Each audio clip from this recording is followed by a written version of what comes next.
Well, good morning and welcome to the MAPS 3 Citizens Advisory Board meeting for February the 27th, 2020. It is the appointed time.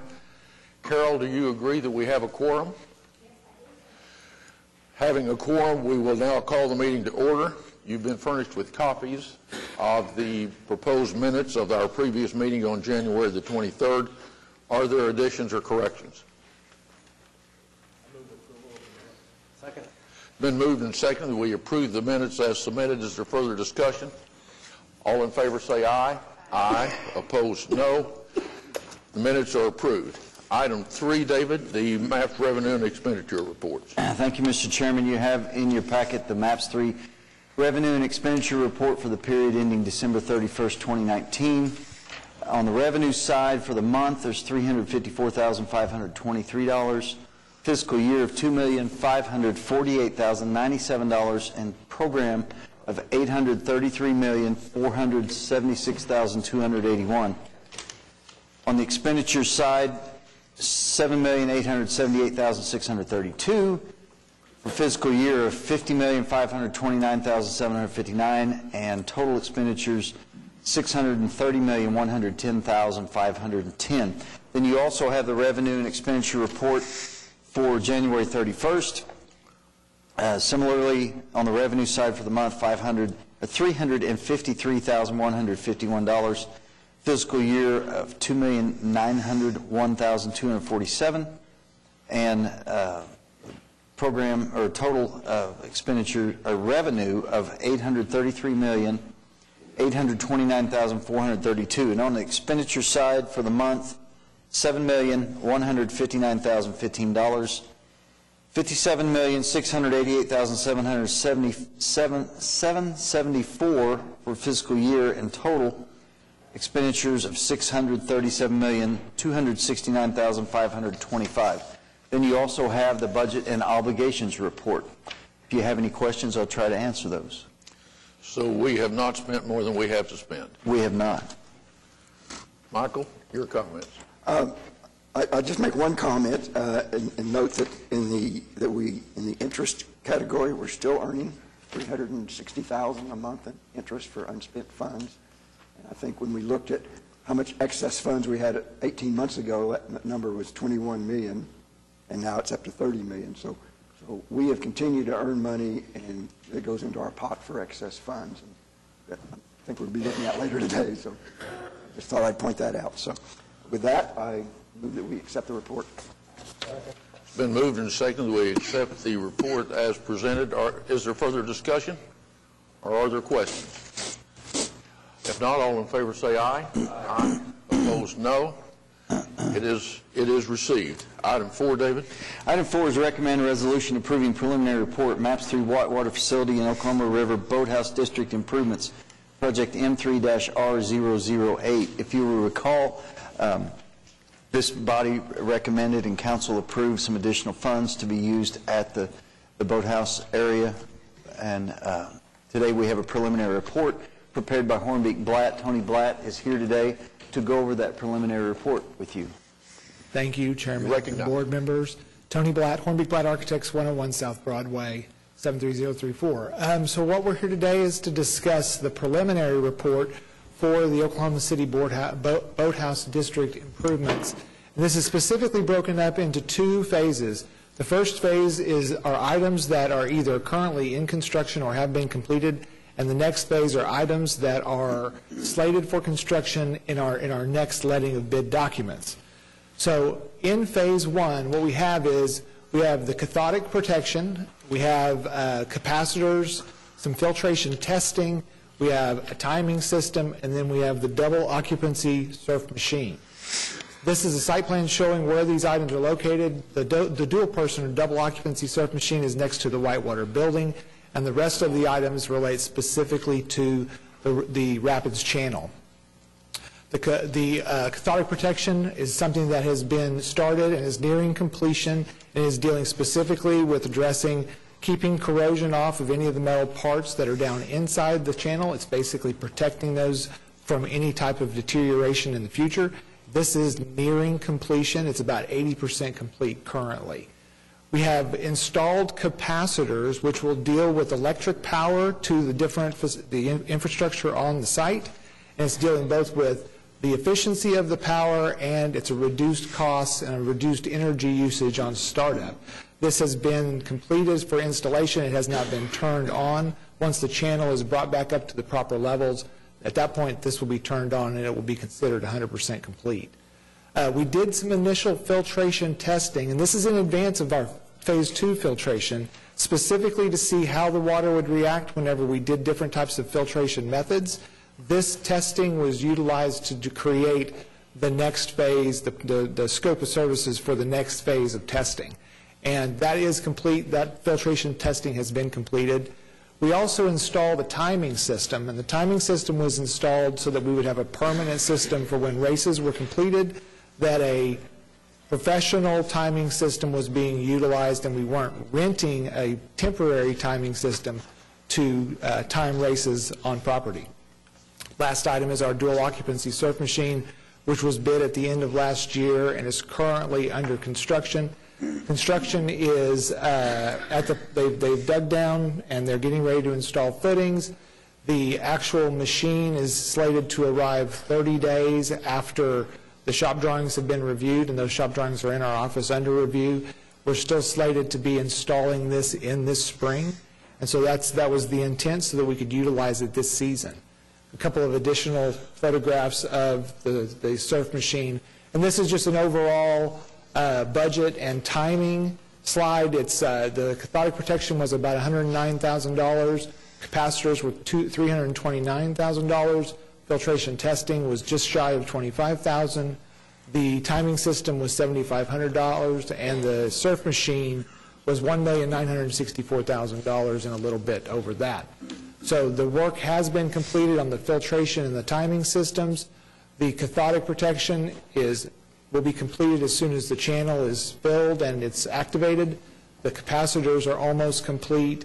Or the capacitors will be complete when it's filled and activated, and the cathodic protection is about 80% complete, and the double surf machine is under construction currently.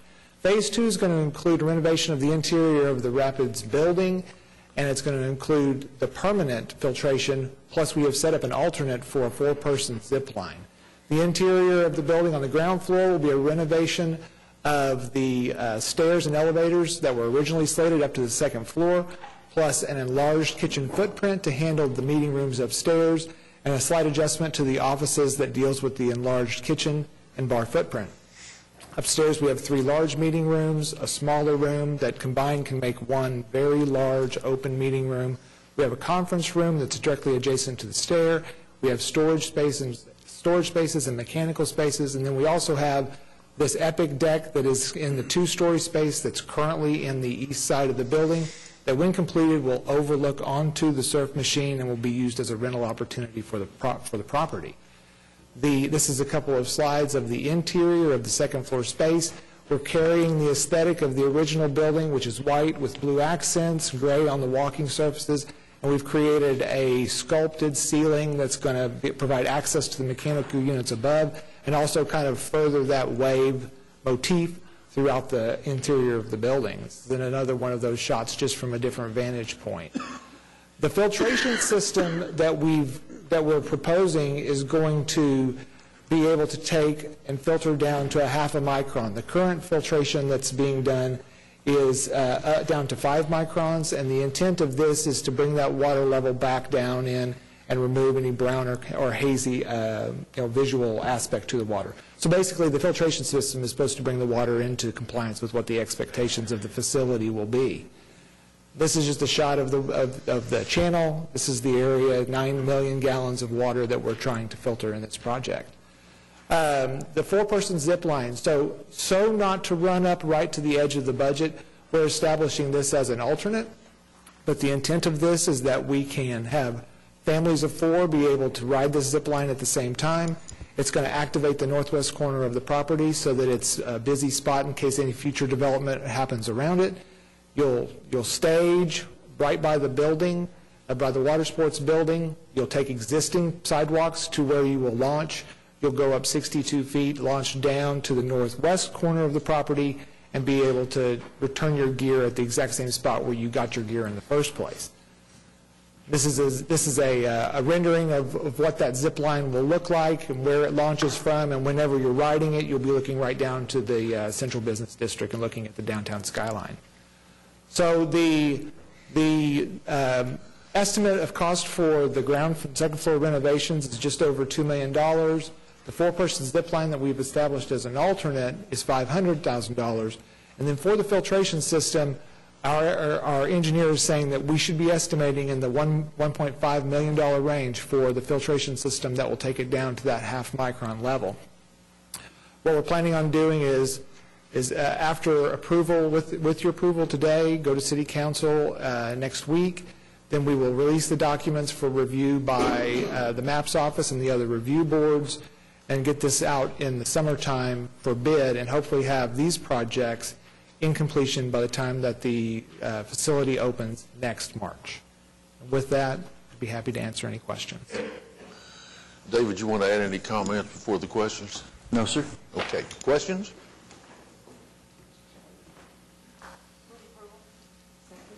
Been moved and seconded that we approve. Further discussion? All in favor say aye. Aye. Opposed, no. It is approved. Thank you. Appreciate your report. Item 5, David. Item 5 is a presentation on construction progress on MAPS 3 Bennett Event Center improvements, project M3-F002G. Been doing a lot of work, miscellaneous kind of work out at the Bennett Event Center, and this group hasn't seen any of that information in quite some time. So I thought I'd bring you an update on what was going on. So John Sentner with FSB is here to bring you up to date with what's going on out there. Thank you. Morning, John. Morning. We wanted to talk a little bit about the various different projects we have going in the building. The building is highly utilized, so we're trying to snake in all of these projects amongst the other tenant uses. So to kind of dive right in, the first project is one that associated with the main electrical feed to the building. We wanted to enhance the reliability of this feed, so we went ahead and did some medium voltage work. That work is completed and approved at this time. The second, we came in and as part of a city contract, we went ahead and replaced all of the soap dispensers and enhanced both their use and their maintainability, their future maintainability. The third project is a single contract with TEPCO, the original installer of the curtain wall system, the main doors as you approach the building on the south or the northeast or northwest corners. We wanted to enhance those doors and allow them to stand up for longer terms and really give a better product than what was originally installed. That work has been completed, but we're still trying to finalize the final paperwork for acceptance. As went along with that, we had another contract with our access control supplier to go ahead and revise all the access controls for those doors. That work has been completed, and we're awaiting the paperwork to finalize that acceptance. The vast majority of the improvements that I presented on previously are wrapped together in a single contract. That contract was awarded to Shiloh Construction. Probably the signature piece in that is replacing all the doors perimeter to the main expo space. As you can see there, those are hollow core doors. We're really doing improvements that when they were originally installed, they were installed early in the process, and we just weren't happy with the way they were closing and operating. Most of that replacement has been completed. There's just a couple left to do. In addition to that, there were several safety improvements we wanted to do, most notably with access to the roof.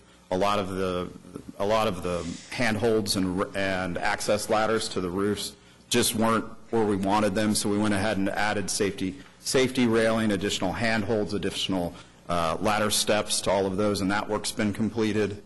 The one kind of aesthetic and durability issue that we're doing out there that people will probably notice is a lot of the column covers are a metal panel. Those have not worn well since the facility's been opened, and they were originally a value engineering that were done late in the process, trying to make sure we hit budget.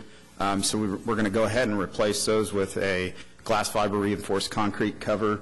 It's going to maintain much longer for decades.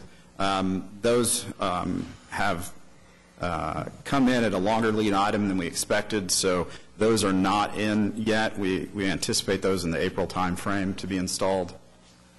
There's several small plumbing issues with the building, from hot water timing to some water hammer issues.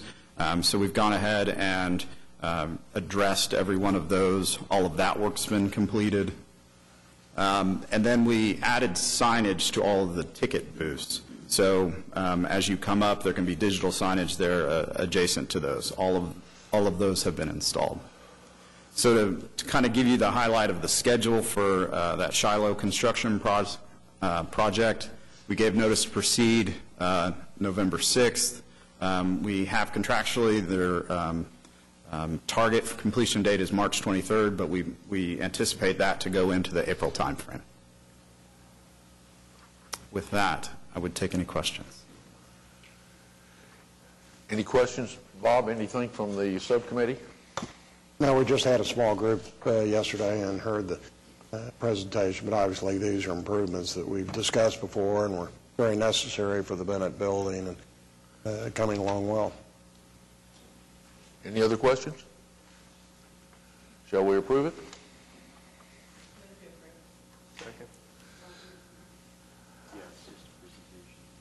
Pardon me? It's just a presentation. Okay, so we don't need any action on it then. All right, well, thank you for the report. Really appreciate it. Absolutely. Item 6, David. Item 6 is recommend resolution approving change order number 1, MAPS 3 Bennett Event Center improvements, a decrease of $2,200.60, project M3-F002G. So as the title says, this is a net decrease. There are some additional isolation valves, but there was a credit for fur down, so that's some trim work that was originally shown in the plans, and fairground staff has decided that they wanted to omit that and just use wire mold, so there was a credit. So as I said, for a third time, this ends up being a decrease.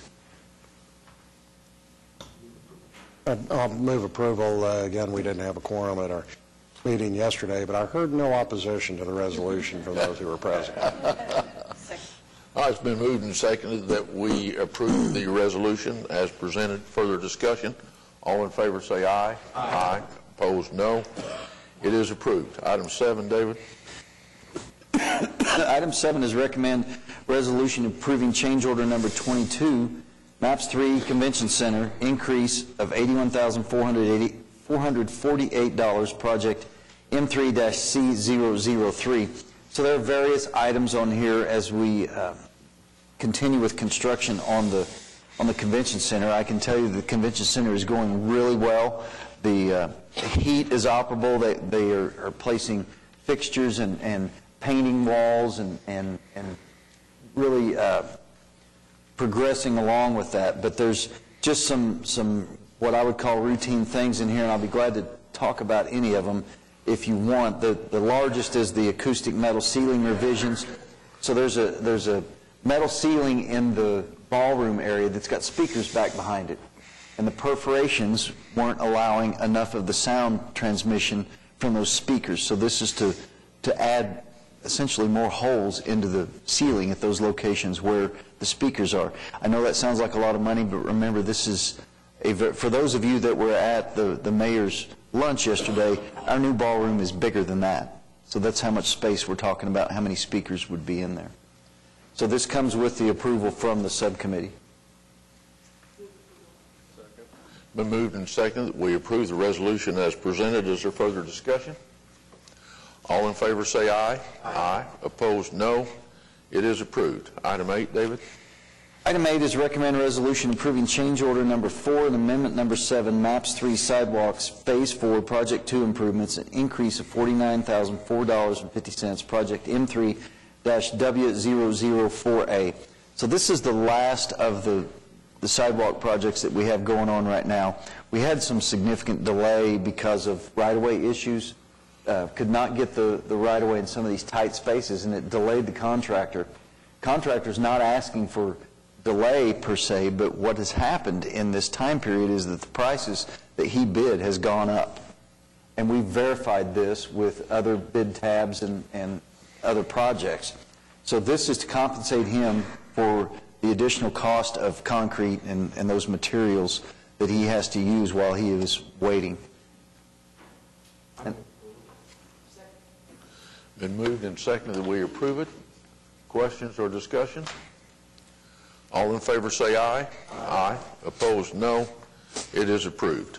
Next item, David. Next item is recommend approval of returning $15 million of MAPS 3 Convention Center funds to the MAPS 3 program contingency funds. This is very contrary to what we've had many times on here, but we have talked about this, and it is a reality.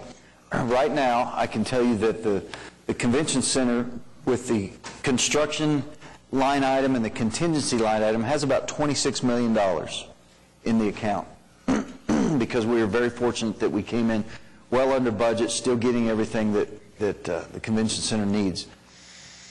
So the discussion was to return $15 million at this time back to the contingency funds for use in other programs. I can tell you that this was unanimously approved by the Convention Center Subcommittee. This still leaves, and I'll continue here, what I've done is the accounting is from that $26 million, we've deducted the cost that we're going to have for the 4th Street experience that you've all seen preliminary plans on, that we've acted on, part of that, and also the cost of Robinson Avenue that will come out of the Convention Center budget. Deducting that and taking out the $15 million still leaves them with over $6 million in contingency funds in that account. Sue?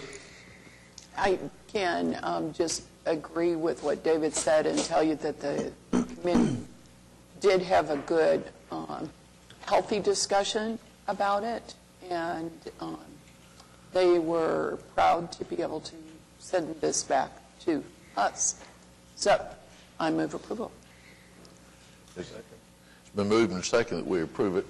I do want to add this one thing. We have, at the Convention Center subcommittee meetings, we have been asking every time, what is it that we don't know that could happen? Of course, our number one goal is to make sure that we have the money to finish this convention center before we give anything back for the rest of the program. And so this has been something that we've been looking at carefully and considering carefully for several months. I mean, this is, and as we will have our discussion about excess funds, this may not be the last money that we transfer back, but Sue and I have continued to implore the consultants, is there something that could happen that we would need this money for?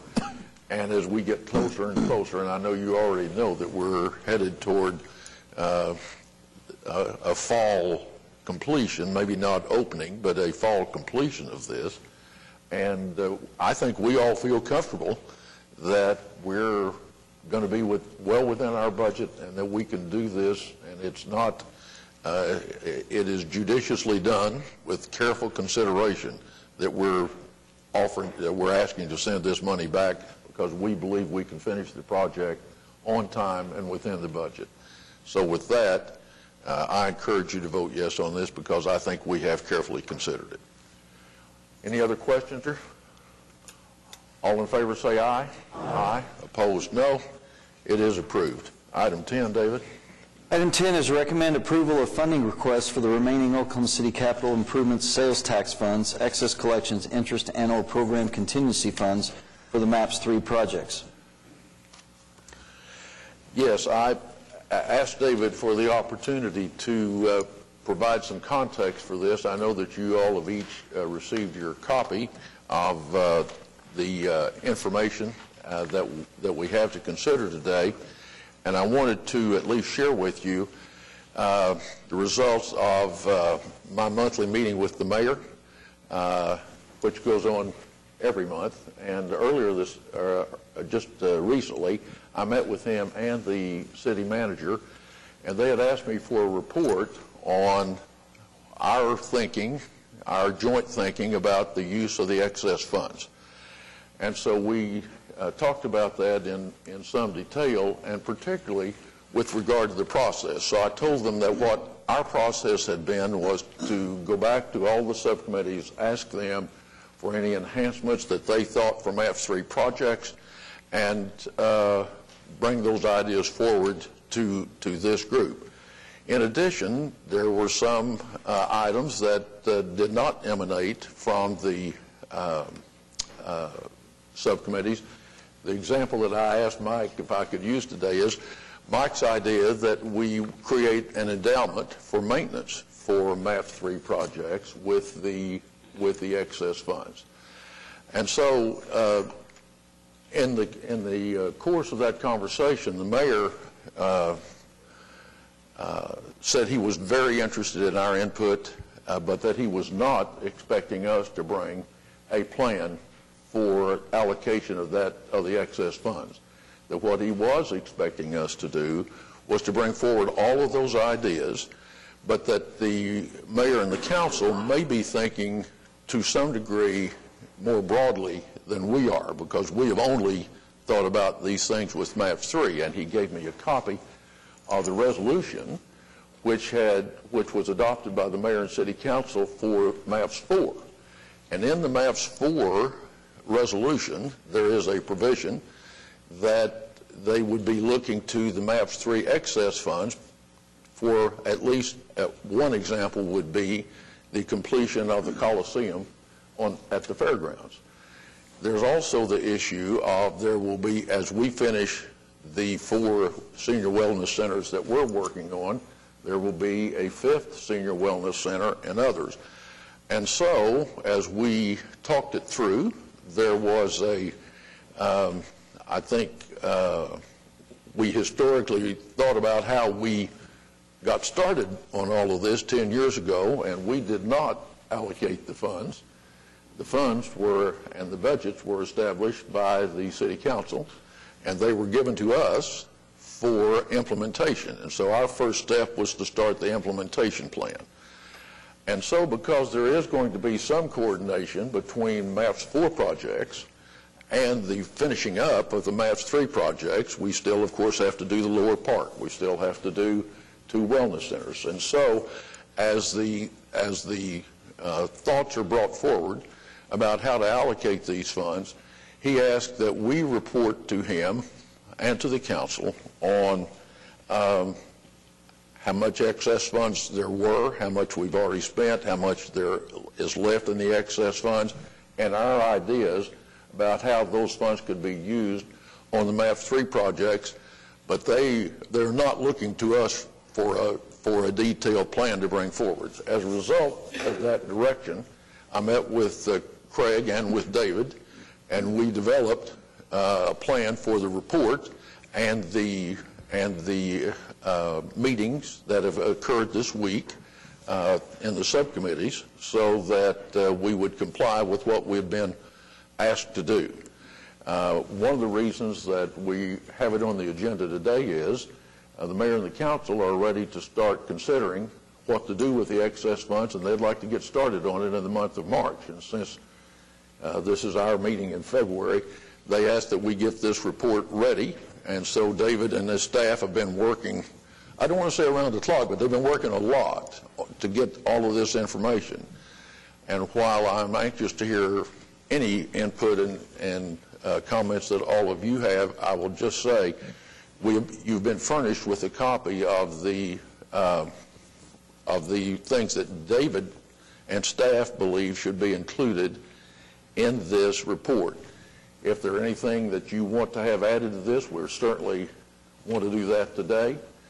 But it will be the plan going forward, subject to your approval, would be for us to provide the information that they have asked us, and they will be the decision makers on the allocation of the excess funds. Any questions or comments about that before David presents this? All right, David. Yeah, I don't have a real presentation, but What I will, for the benefit of those in the audience and watching on TV, I'll just go through the list here. So at the fairgrounds, $9 million, as you said, to supplement the cost for the MAPS 4 Coliseum replacement. Dave, would you stop there just a minute? I want, with Bob's concurrence, I want to mention this. When we started our process, we were asked for an additional $7 million for the fairgrounds for things that would enhance things there. And as this report came forward, they agreed to withdraw the previous request, didn't they, David? Yes, sir. For the $7 million for the other things, and substitute that for what you see here. Am I right about that? That is correct. Okay, go ahead. The river was previously funded, as you saw a presentation today on the preliminary report. Obviously, the convention center giving back $15 million, won't be asking for additional money. Trails and sidewalks, I think that I could have put $6 billion on here, but with good discussions with the Trails and Sidewalks Subcommittee, one of the primary concerns was connecting the South Lakes Park area to the river, much like we've done the river with Overholser and the river with Lake Hefner, with the I-44 trail and the West River trails. So there's $20 million for that trail from South Lakes to the river, which conceivably would follow maybe May Avenue or Portland Avenue, one of those routes up through there. It really hasn't been planned, but that is a rough estimate for that. Then on the senior wellness front, we saw presentations this month from the three different projects. So the first one is an additional $975,000 for Center 1 because of some needs they have because of the just busting at the seams attendance that they have there. An additional $1.8 million for Center 3 because of some programming things that we want to make sure that we get right and that we don't have to immediately expand locker rooms and do those things that you've seen in Wellness Centers 1 and 2 so far. Just really kind of a lessons learned in funding those. And likewise, there's 2.2 for Center number 4, and the main difference between those is that Center 4 is kind of locked out as far as parking. So Centers 1, 2, and 3 all have what I would call overflow parking. Center 1 has church parking. Center 2 has Capitol Hill High School parking if they have a large event. Center 3 will have the ability to overflow parking into the grocery store area. But Center 4 is kind of out on its own, and we need to add some more parking in order to make it effective, because otherwise people will leave or they'll try and park in the grass if they can get in it. It's just real isolated out there. So 2.2 for Center 4. The park has $30 million, and that comes from the report that we saw a few months back on renovating Union Station. Again, park could be one of those that could ask for $100 million to do a lot of things, and I think that we've seen with the success of the park, that would all be money well spent. But staying reasonable on this and using that report, preliminary kind of planning report that we saw, $30 million was mentioned, so that's on the list for Union Station.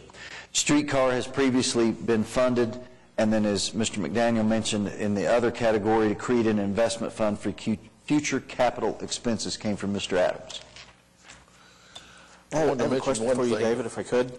On the Center 4, $2.2 million, was that just for the parking lot, or were there other things? Okay. No, that was also, both centers, the budget was squeezing the gymnasiums down to be small gymnasiums. And this would allow those gymnasiums to be full-size gymnasiums, would allow the indoor track, which we found is a very desirable asset within the wellness centers now, which we didn't do to begin with. But as I said, we found that they're very desirable. This would allow that track to become larger so that you're not having to make 20 or 30 laps to get a mile. You know, you get more like 12 laps. So it enlarges the gym in both cases. It enlarges some exercise spaces. But that difference, the $500,000 in there, is the parking lot. Okay. My second question to that is on the streetcar. Have we completed all of the studies for signal prioritization on that, or have we satisfied that request? Studies are finished. That's still going on between Public Works and Embark. I believe that they've reached a point where they're pretty satisfied with that. And what we're doing now is buying a lot of spare parts. We're also doing the 5th Street turnback work that is underway.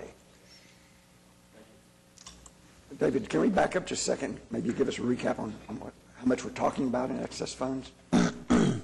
Right. So the October report that I have shows right at $20 million. I think it's $19,800,000. So we'll, for sake of argument, we'll call it $20 million in excess collections, interest, and contingency funds that are still out there. And then with the additional $15 million From the convention center. gets us, right, from the convention center, gets us up to about 35. Conceivably, there hopefully will be another 5 to come out of the convention center at a later date when we finish that. So about $40 million. And we'll continue to earn interest, although that's declining, so there'll be a few million maybe on interest too. That is true. Yeah, I should have said at the outset, we have more ideas and more requests than we have money. So obviously this list exceeds. Yeah. Which is what we did 18 months ago on that original plan, too. So that's one of the things that I'd ask as the mayor. Is it our job to have the competition for all of these and try to reduce it, or are you guys going to allocate it? And the answer was they were going to. And I wanted to ask Kim one question, if I may. Also in the park subcommittee, you talked about the extending the park to the river.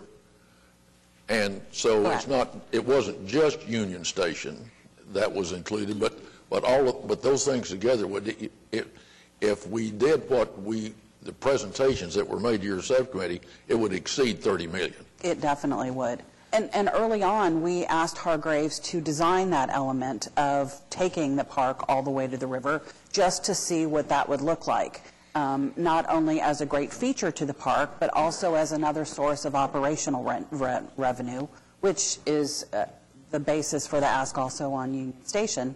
Certainly it's a gem and a jewel, and our city has lost so many of those over the years, but even through the original RFPs and throughout our process with our consultants Hargraves, Union Station has always been a sought-after entity within that park, to not only house the offices for Scissortail Park, but to become a great venue for all of Oklahoma City, its citizens, and a great revenue generator for the park.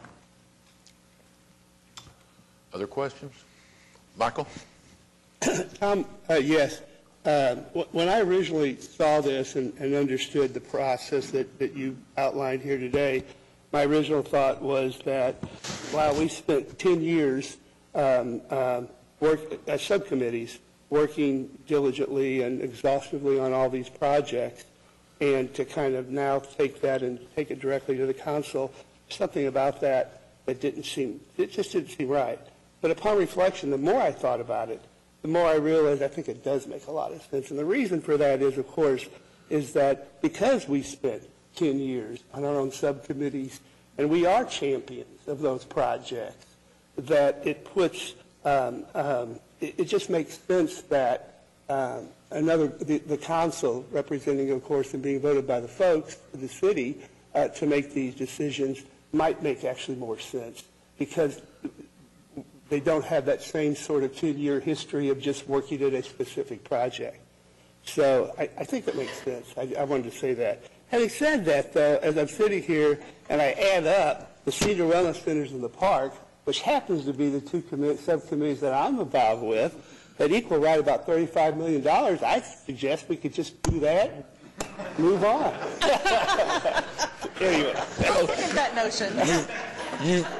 You have provided an excellent illustration of the point you're trying to make, that we all have our own favorites. Cecilia. Hello. Yeah, we do all have our own favorites, and I think everyone being committed to the process, that's a natural thing, right? Like, it's our babies, we've birthed it. But I do want to take a minute to speak specifically about Senior Wellness Center number 3, particularly because, just because of the timing, and I want to remind everybody, it was supposed to be Senior Wellness Center number 1, right?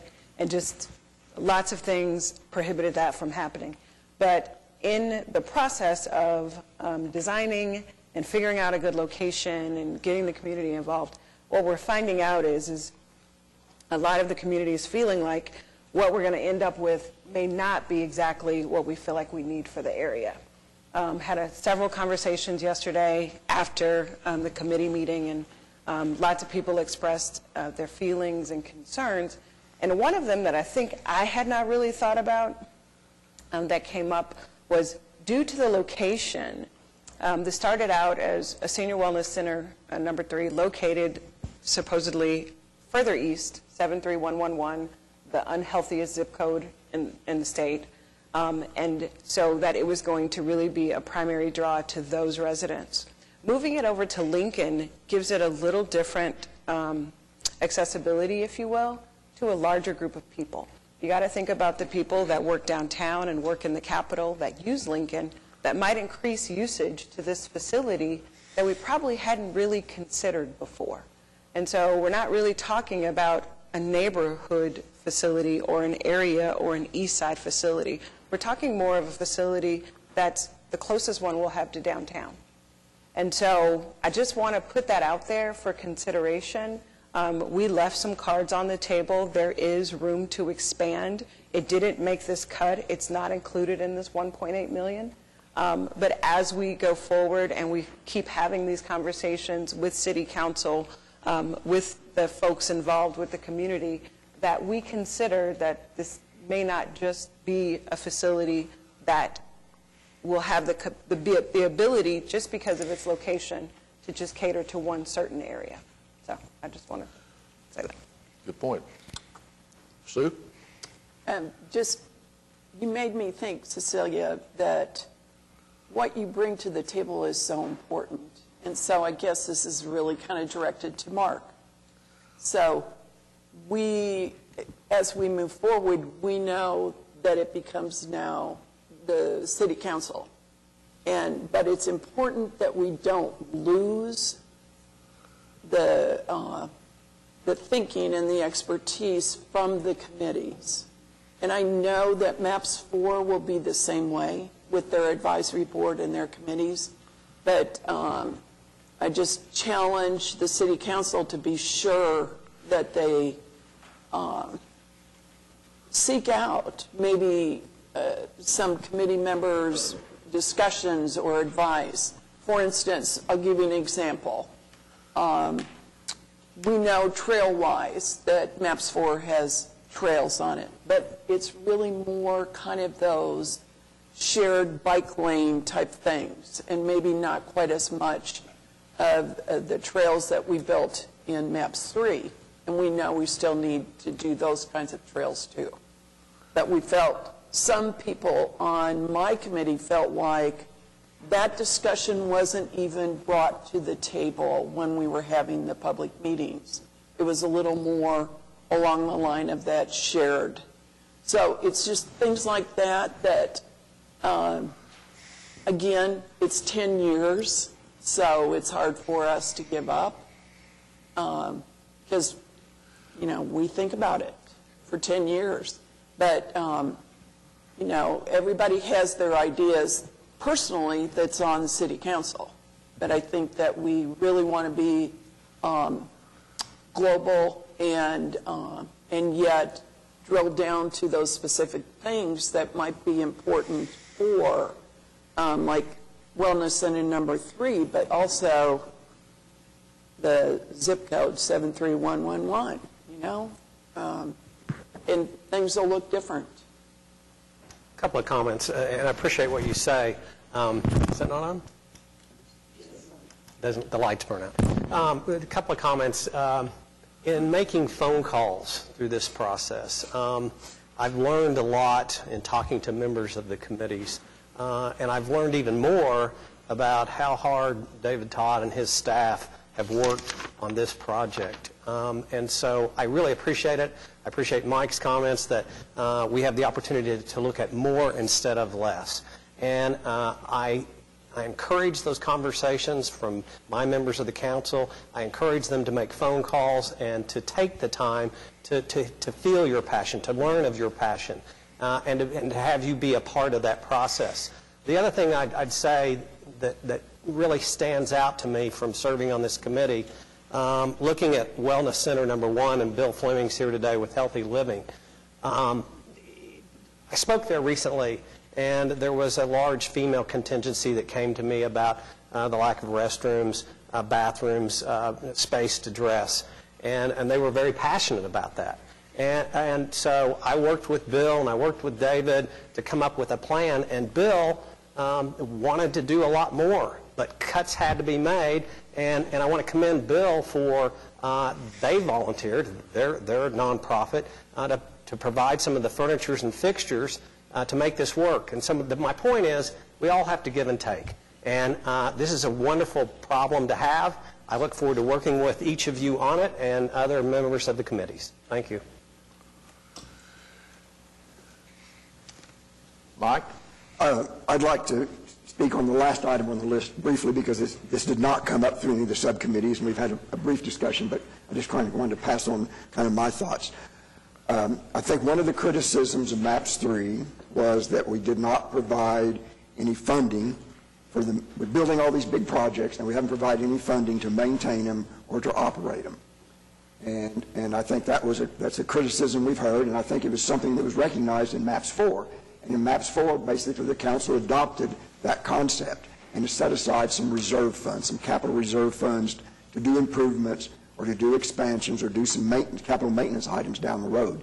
We've already, we've heard about some of the senior centers. If they take off like number 1 did and they want to expand, where's that money going to come from to do that? If we have a flood along the river and wipes out some of the trails, how are we going to rebuild them? If we develop roof leaks at the fairground or something, what are we going to do about it? So I think it's just a prudent idea maybe to set aside some of the excess money to use to maintain the existing projects we have in MAPS 3. And I don't have a number for that, and it would be just something I guess we'd have available, and I guess I almost see that as kind of the whatever's left fund. I mean, obviously, we're going to continue to earn interest, we're going to continue to do some other things along the way, and so you maybe the council might pick 2 or 3 of these projects, and there may be $5 million or $10 million or something left over, and over the next few years there's still going to be money coming into that, and that just becomes kind of a reserve fund that we leave out there. And so I would encourage maybe the council to consider that. I think it was a prudent idea they had in MAPS 4 to take care of some of those things, and I'd recommend they consider that as well.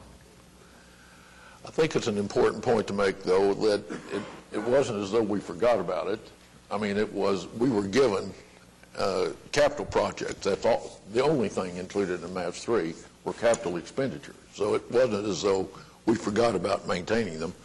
We did what we were asked to do, and that is oversee the implementation of the expenditure of capital projects. But that doesn't diminish what Mike has said, and that is that it's really important for us to do that. Anyone else? Well, I want to close it with this then before we decide what to do. First, the mayor was very interested in knowing what each of you thought about this, and I think that Councilman Stonecipher has been very encouraging to us about listening to what you've said. And Mark, I hope that you will, as our representative on the council, you'll carry these comments forward so that at least they will certainly be considered by the council. Also, the mayor made clear that when the excess funds are allocated, we're not through with this. He still wants us to oversee the implementation of the allocation of the funds that are made. So we will continue to do our job after they do theirs. And he asked if there was any reason why, if there are questions, if they couldn't refer things back to us to work through our established process, and I told him that we'd be glad to do that as a review, for example, the Union Station or other things that they're thinking about doing where we have the information that might be useful and helpful to them. They might need to refer things back for further consideration. So I see this as kind of a natural evolution as we head down the home stretch in MAPS 3 and we start thinking about how to coordinate the ending of our activities and the beginning of MAPS 4. I don't think this is unusual at all for us to be thinking about how to make an orderly transition and to use the money in the best way for the citizens of Oklahoma City. And even though my reaction wasn't that much different than Mike's when I first thought about it, I, like Mike, have come around to the idea that this is the right thing for us to do and try to move it forward. Any further comment or discussion? I just have one point. Could we make just a few additions to this list before it goes to council? For instance, the fairground talks about what that $9 million request is for. So does the trails and sidewalks. On senior wellness, I think it would be great to say that that $975,000 is needed for expansion to that facility, that the $1.8 million is needed for lessons learned based on number 1. Number 4, lessons learned plus additional parking, and then on the park for Union Station and possible expansion to the river. So at least at first glance, there's an explanation for all of them, because some do and some don't. I think that's a great idea. Councilman says it's a great idea. Dee? I just have one question. What's the rush on this? Is there any reason this has to be dealt with right away instead of waiting a little while and seeing if there are any other needs? Well, I can only tell you what I heard in our meeting, and was that as they begin to think about, for example, and I'll use just one example, as they begin to think about the Coliseum at the fairgrounds, they're right in the middle of planning, and they are expecting funds from several different sources. For example, they're going to have some money from MAPS 4, they're going to have some money from hotel and motel tax, and so there are multiple funding sources, and they don't believe that they can begin to build a budget until they know that those funding sources are available, and therefore they're ready to get started. And I don't believe anybody thought they were rushing us. We've been working on this about the excess fund for several months. So, but that's not to say that we couldn't continue to offer anything else that comes up later, but I think there are some specific projects that they want to start on. Mark? Just to echo your comments as far as the Coliseum is concerned, and the different funding sources and how they all have to work together and on a specific timeline. I've heard Mayor Norick speak to that and say the importance of dealing with this sooner rather than later. So I have heard from Mayor Norick on the subject of the Coliseum and the importance of the timing of those decisions. Thank you. I'd like to also add, Mr. Chairman, that the money for the wellness centers, it would stop design work on wellness centers 3 and 4 until we get a solid budget, and then any expansion would also be halted. Indeed, we're in the middle of the design on both of those two things now, and if they didn't get the money, they'd have to design them one way, and if they did. So I don't, obviously this from the outset has been a very deliberate process. I mean, we've been deliberate about virtually everything we've done, and so I don't want to leave the impression that there's a rush. I'm just saying they asked us to get this report to them as soon as we could. Okay? It sounds to me like what you're saying, there's 1 or 2 items on here they want to consider now.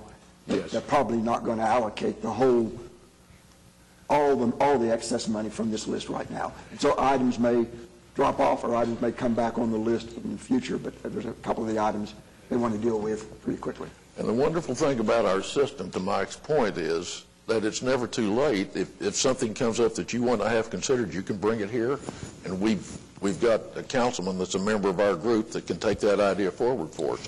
So I don't think it'll be too late. I don't think necessarily we're rushing it, and I wouldn't want any of you to think that you shouldn't keep thinking about it and bring any ideas forward that you have. Okay? Clarifying question. So the amounts here is almost double of what we actually have in excess. So really this isn't, I mean, if I'm doing that math right, but so really this is just kind of us saying, here's the full view that we can see today.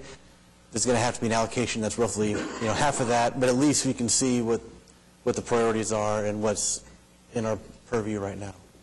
That's exactly right, Nathaniel.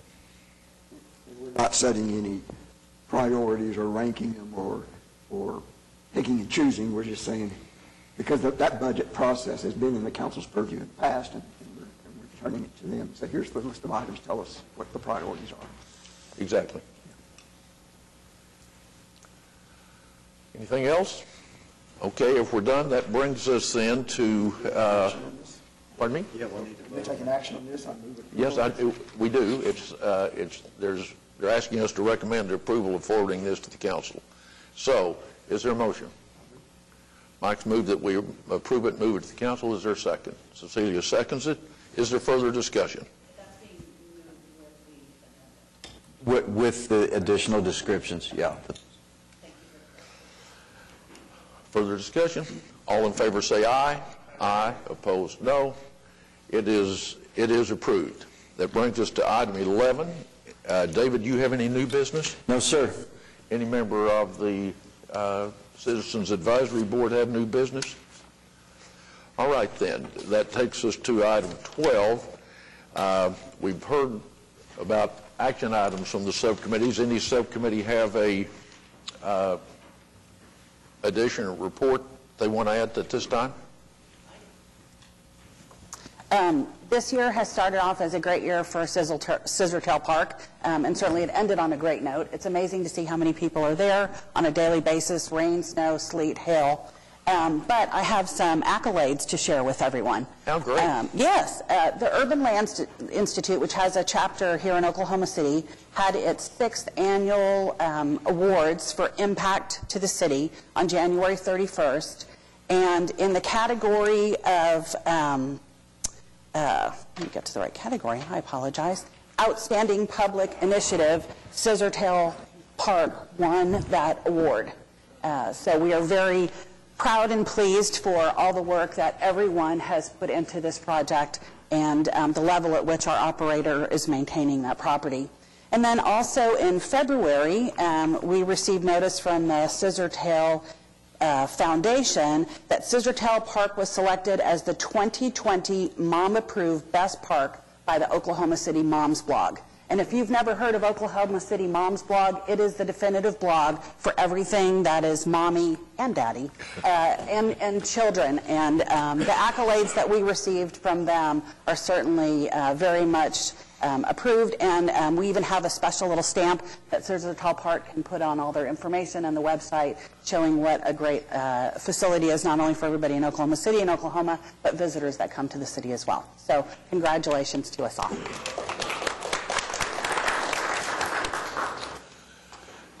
Thank you, Kim. Anyone else? All right, then, that brings us to lucky 13. That must be David Todd. It is. We've talked about most of the projects today. I can just tell you, again, the convention center is going well. Really couldn't be going much better, and it's looking beautiful. You saw what's going on at the river. We talked about senior wellness. And you saw what's going on at the fairgrounds. Streetcar continues some construction. You'll see some new paint going up and some things that you really won't recognize as far as electronics that are being done, but there is work still going on with the streetcar, so everything's going well. One question, David, about the convention center. I know that we can't do this with exactitude, but we're thinking that the ancillary things going on around the convention center, the Omni Hotel, the parking garage, could you give us a report on how those are going, and are those things going to get done, even though it's not your responsibility, I know, but right. How are they doing? Right. Well, reports I hear is that they're all on schedule and going well. It's certainly been a tight area down there, but everybody's playing well and working well with each other. And, you know, you can see the garage is up out of the ground. I think they've got about 2 floors on that. The hotel's looking great. So, you know, at the end of the year, it's going to be a whole different atmosphere right in that area. Great. All right, that brings us to item 14. Any comments by board members? Staff? Carol, anything? I do see that we have a good number of citizens here, and this is the opportunity anyone has to make any comments they'd like to make. Any citizens want to be heard today? Mr. Pettis?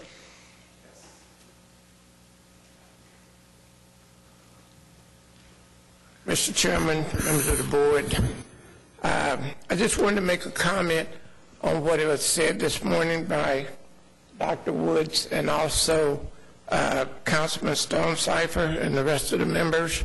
And I'm speaking in regards to Wellness Center number 3. Wellness Center number 3, in its current plan, there's an area for expansions, and the staff has graciously agreed to recommend additional funds, which was $1.8 million that you all voted on today. But to include the expansion of the building itself, we'll need another $1.7 million. And I would like for the committee to kind of move this forward because of 2 things. There's only so much land that's available for the building itself, and if they add this expansion on, it will max out the land for the building on its current design. And since there may be some excess money, the $1.7 million, I asked the architect how much will it cost to complete the expansion, and then the building will be complete. And that's what he said. It would be an additional $1.7 million. And it will take up all of the space that there is for the center. Now, there will be parking lot, but we wouldn't be looking at expanding the building on any potential parking lot. This is land for the building itself. So in the near future, I would hope that the committee look at funding the expansion of Wellness number 3, and then we'll be done with it. Thank you, Mr. Pettis. We always appreciate you being here. Your comments will be included in the minutes of the meeting, and the councilman is here to make sure they're heard by the city council as well. Thank you for being here. Thank you. Anyone else?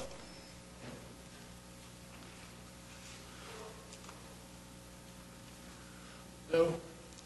An old friend. I'm Russell Pace. I live at 6212 South Shore Drive here in Oklahoma City. I'm a member of the Maps, Trails, and Sidewalks Oversight Committee. It's been a great 10 years in Oklahoma City. It's amazing to see what we've accomplished with the dedicated service of the people that surround us in this horseshoe today. I'm here to ask that we complete the promise that was made to the citizens of Oklahoma City to build 50 miles of trail. Maps 3 use that specific language. We're currently at 29.9. We're at about 60%. The trails have always gotten great reviews. If you did the exit poll indicated that was the highest rated project in Maps 3. We've done a great job. We've completed almost all of it. The trails still lack a substantial amount of the mileage. Understand that the cost of buildability certainly influenced that, but we have an opportunity and an obligation, I think, the citizens of Oklahoma City to finish that project.